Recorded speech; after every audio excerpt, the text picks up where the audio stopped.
물이 들어있는 이유. 자, 물이 모발 전체를 부풀리고 알칼리가 음이온을 발생을 시켜서 알칼리는 나쁜 것, 음이온은 좋은 것 이렇게 생각하더라고요. 둘이 똑같은 것. 아니 왜 음이온기 같은 것을 사세요? 파마약 바르면 되지. 그죠? 근데 알칼리기라고 안 하잖아요. 음이온 좀 있어 보이잖아요. 음이온이 가장 많이 발생하는 데가 어디예요? 습소. 거기 가서 파마해. 열차를 안 해서 잘 나와요. 그런데 모발에 오래 잔류하는 알칼리. 자기 하는 역할을 하고, 그러니까 물이 모발 전체를 부풀리고 단단한 큐티클을 열어주려면 부풀려야 되잖아요. 오래 부풀릴 건지 부풀리고 날아갈 건지. 그죠? 이 아이는 처음에는 냄새가 없어요. 하지만 잔치가 많아요. 처음에는 잔치가 많아요. 하지만 냄새가 없어요. 어떤 게 좋아요?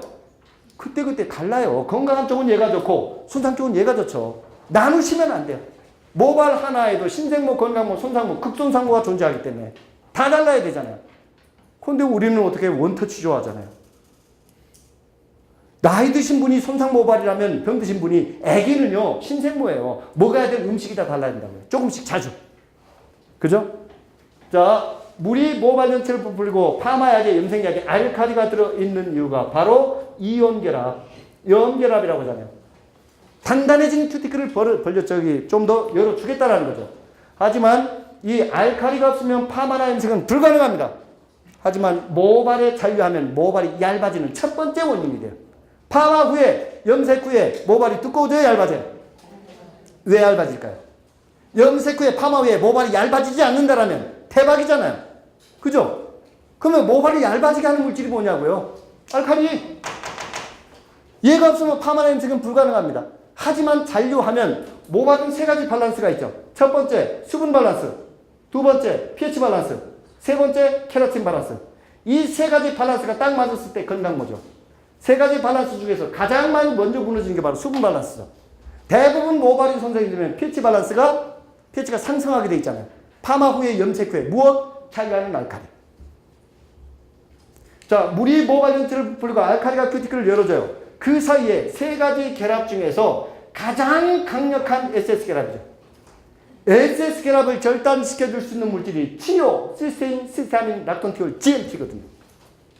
이 환원제가 혼조, 모피질 안에 주세 말고 주세하고 주세를 연결시켜주는 측세 결합에 있는 이 SS 결합을 절단시켜줄 수 있는 환원제가 들어갈 수 있는 길을 물이 알칼리가 열어준 겁니다. 그 사이에 어떻게 해요? 수소를 발생시켜서 SS 결합이 절단이 돼요. 그런데 SS 결합은 다시 재생이 됩니다. 무엇에 의해서? 이제에 의해서. 과산화수소나 브롬산에 의해서. 이 아이들은 중화가 아니고 산화죠. 산소를 발생을 시켜서 들어온 이 아이를 몰아내는 거죠. 답 나왔네요. 연화란. PPT와 PPT를 연결시켜주는 수소결합과 이온결합과 SS결합의 일시적인 절단을 연화라고 이야기를 하는 겁니다. 지구상에 존재하는 모든 파마약 일제를 바르는 최종 목표는 이 SS결합을 절단시켜주려고. 어디에 있는? 주세결합이 아닌 측세결합에 있는. 연화란 무엇인지 이제는 로또 파마는 연화가 없다라고 얘기하는 그런 무식한 얘기는 하지 마셔야 돼요. 모든 파마약을 발라서 헹굴 때까지 과정을 연화라고요. 그리고 파마약을 바르는 최종 목표는 뭐다? SS결합 절단시켜주는 환원제를 침투시켜주기 위해서 세 가지 결합 중에서 가장 강력한. 그러면 연화가 잘 됐다라는 것은 무엇일까요? 연화 참 잘 됐다.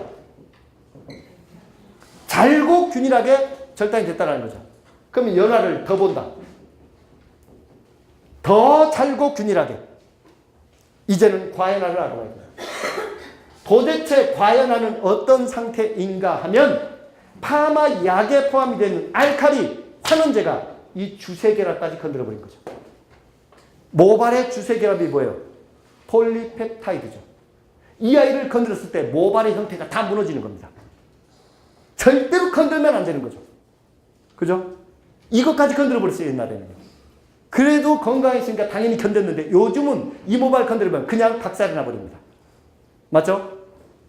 자, 연화란 PPT와 PPT를 연결시키는 세 가지 결합의 일시적인 절단이 연화고 로또펌하고 열펌하고 차이점은 젖은 상태에서 SS값을 이어줄 건지 열펌하는 거기에 남겨진 수분을 열로 증발시키고 마른 상태에서 중화할 건지 그 차이밖에 뭐가 있어요. 젖은 상태에서 중화할 건지 마른 상태에서 중화할 건지. 그런데 열펌이 더 탄력이 있었던 이유는 뭐예요? 똑같은 밥인지 누룽지인지 차이지라는 거죠. 똑같은 쌀인데 밥하고 누룽지 사이를 보세요. 그죠? 마른 상태에서 중화했다는 거죠. 그러니까 로또펌은 젖으면 젖을수록 컬이 더 강하게 나오고 열펌은 말리면 마르면 상태로 컬이 더 강하게 나오잖아요. 그것은 모발의 형상 기억 시스템이죠. 본능이에요. 자기가 가장 큰 변화를 느꼈을 때 그때를 반드시 기억을 하고 있다는 거죠. 그래서 매직 기계 작업을 할 때 수분을 거의 말려버리잖아요. 그 마른 상태를 기억을 하니까 별 생쇼를 해도 컬이 안 나오는 거예요. 그런데 어떻게 아이론 파마는 수분이 있고 온도가 낮은데도 컬이 잘 나오고 있잖아요. 똑같은 열 파마인데요. 그러면 열 파마에서 열이 하는 역할은 무엇인지 그것부터 알아봐야 되는 거죠. 간단해요. 와인딩 할 때 남겨진 수분을 증발하는 것. 그 수분을 증발하는데 그렇게 높은 열이 필요하지 않았다는 거죠.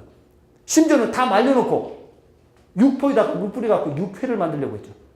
돼요? 아직도 거기에 우리 강사님들조차도 도전하고 있더라고요.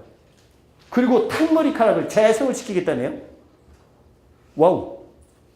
탕머리카락이 재생이 된다? 파마 약으로, 열로. 그분이 왜 미용업계에 계실까? 노벨로 빨리 가셔야 되지. 상을 타셔야 되지. 한 번 탄 모발은 영원히 탄 모발입니다. 절대로 재생이 될 수가 없어요. 한 번 브릿지는 영원한 브릿지고요. 채워지던가요? 절대로 안 채울 수 있어요. 없어요. 아직까지 이 시스테인조차도 이 아미노산조차도 못 만들어냈는데 무슨 어떻게 시스테인을 가지고 SS값을 재생을 시키겠다는 거예요? 모발을. 말도 안 되는 얘기죠. 하지만 우리는 거기에 저기 하지 말고 초점을 맞추지 마시고 연화란 우리가 매일 이야기하는 연화가 무엇인지 우리가 매일 만지고 있는 파마 약이 어떤 약을 하는지 내가 파마 약을 왜 바르는지 명확한 이유를 알고 계셔야 된다는 거죠. 과연화가 뭐예요? 어디까지 건드려버린 거죠? 모발의 주세까지. 그죠? 이 주세 안에도 폴리페타이드 안에도 수소, 이온, SSK가 다 있어요. 그런데 우리가 파마 약으로 절단해야 되는 것은 절대로 이것을 결정 영역이라 하고 결정 영역을 감싸주고 있는 우리가 소위 이야기하는 간축 물질을 비결정 영역, 측세 결합 다 똑같은 이야기예요. 우리가 파마 약으로 절단해야 될 부분은 주세 결합에 있는 세 가지 결합이 아닌 어떻게요? 측세 결합에 있는 세 가지 결합을 일시적으로 잘고 균일하게 절단시켜 주는 겁니다. 그 다음에 과연환을 어떻게 해요? 모발의 주세까지 건드려버린 거죠. 반드시 이 큰 틀을 꼭 가지고 오셔야 돼요. 모발을 바르자마자 모발 형태가 무너지잖아요. 절대로 발라서는 안 되는 약을 바른 거예요. 약이 독한 게 아니에요. 파마 약이나 기계는 절대로 거짓말 안 합니다. 세상에서 거짓말하는 건 딱 하나밖에 없어요. 사람밖에. 그리고 약은 기계는 내가 시킨 대로 그대로 해요. 절대로 거짓말 안 해요. 탔거든 자지러졌거든 내가 태웠고 내가 자지러지게 만들었어요. 조종한 건 누구예요? 나잖아요. 그런데 우리는 어때요? 아저씨 때문에 자지러졌대요. 아저씨 약 때문에 지가 발라놓고. 그렇게 책임 회피하지 마세요. 왜 자지러졌는지를 알면 그 안에 모든 해답이 있는 거죠. 합리화시키지 마시라고요. 그죠? 나는 아무런 문제가 없는 게 아니고 가장 큰 문제는 내 안에 있었던 거죠. 자, 이 안에 그럼 우리가 꼭 공부하셔야 될 게 모노에탄올 아민이라는 알칼리, 그 다음에 암모니아. 이제는 다 이해를 하셔야 돼요. 그 다음에 치료도 암모늄 치료가 있고 에탄올아민 치료가 있거든요. 그죠? 그러면 왜 이렇게 복잡하게 만들어졌는지 그래서 제가 한 8시간이 필요한 거죠. 파마 약만 가지고 한 3시간 이상 강의를 해야 되니까. 하지만 오늘은 대충 그러면 요 알칼리를 반드시 공부를 하셔야 되고 이 환원제를요 외우지 말고 다 이해를 하셔야 돼요. 여기 보면 키가 큰 사람, 키가 작은 사람, 좀 뚱뚱한 사람, 날씬한 사람이 있듯이 다 똑같아요. 그죠? 성향이라는 게 있잖아요. 화학약품이라도. 이 아이들의 성질을 꼭 알고 계셔야 된다는 거죠. 그 파마약 안에 물이 왜 들었는지, 알칼리가 왜 들었는지, 환원제가 왜 들었는지 이제는 아셔야 돼요. 그죠? 특히 우리 이 젊은 쌤들은. 우리 선생님들을 보면 저는 딱 두 글자가 생각이 납니다. 바로 꽃길입니다. 저는 이 꽃길이 없었어요. 진짜로. 제가 파마 공부를 시작했던 게 바로 이 시스템 때문에 공부를 했었어요. 누구한테 물어봐도 안 가르쳐 주더라고요. 이것을 알려고, 그리고 우리나라에서는 아예 책이라는 게 있지도 않고, 수소문에 보니까 일본에 책이 하나가 딱 있었던 거죠. 신비호에서 나왔던 마르셀이라는 잡지 있죠. 이게 창간에서 폐간할 때까지가 13년이 걸렸는데, 창간에서 폐간할 때까지 완독을 한 사람은 저밖에 없어요. 전 세계에서 딱 하나입니다. 전 그걸 보려고 어떻게 해요? 일본어 학원을 다니고요. 아침 6시에 일어나서 2년 동안요. 오로지 그 책을 보려고. 그걸 보고 나니까 어떻게 책이 3권이 나오더라고요. 저 솔직히 말씀드리자면 모든 그 안에 제 베이스는 그 마르셀이라는 잡지가 만들어졌습니다. 근데 지금 안 봤어요. 왜 그런가 하면 너무 좋은 잡지인데 미용사들이 안 봐요. 어렵다라고 포기를 해버리더라고요. 맞아요. 저도 중학교 2학년 때 바로 수포자에 있었습니다. 수학을 포기했어요. 해도 안 되는 걸 뭐하러 해요? 국사 잘하면 되지. 그래도 평균 80은 다 넘었으니까. 그래도 40점은 맞더라고요. 찍어도. 더 이상한 걸로 가는 걸 뭐래 해도 머리만 아프고. 하지만 미용사가 알칼리, 환원제를 몰라서는 안 돼요. 자, 연화에 대한 개념, 큰 개념을 잡으셨죠? 파마약을 바르는 이유를 아셨죠? 이제 알고 바르셔야 돼요. 그러면 로또 펌약하고 열 펌약하고 하는 역할은 똑같아요.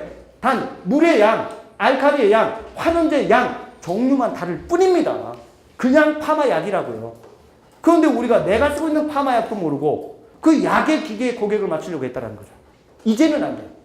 아시겠죠? 자, 여기까지 내용 중에 질문. 와, 이거 하는데 1시간 넘게 걸려버려요. 이게 사실은요, 우리 모바일 생리 4주, 6주 봤잖아요. 그래도 이렇게 명쾌하게 이야기를 안 해주잖아요. 아미노산 18가지를 다 외우래. 뭐 시험 보더라고. 그거 외워서 뭐래? 어디 있을 거요? 그죠? 알칼색을 띄고 있는 아미노산, 알긴산하고 이 시스테인만 알면 되지. 그걸 알았으면 어디 있어요? 대신 파마약, 염색약을 공부하셔야 돼요. 그죠? 약을 왜 바르는지, 왜 파마약 바르고 염색약 바르면 모발이 얇아졌는지. 그죠? 연에 대한 큰 그림 가져왔으니까요. 이제는 고객이 파마를 하는 목적이 컬이다. 컬거는 연화. C컬이다. S컬이다.